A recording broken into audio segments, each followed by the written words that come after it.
Now we're talking about speaking, understanding what you hear, and understanding what you read. During my 3 years in Mercy, I like to come to Learning Center. They gave me advice how to talk to my professor and how to start a conversation when I get a job interview. So that kind of thing I cannot learn in my classroom with my professor.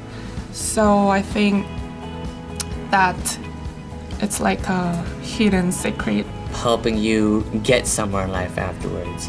Help you improve your skills to make you better than you were before. This has helped me to speak more clearly to my English teachers and other peers that surround me in my daily life. How you say hi to a friend is very different than how you say hello to a job interviewer. The ESL seminars will identify patterns of errors for the different language skills. And then those lessons will transfer into their writing. When you come to an academic environment, sometimes you need an added layer of support.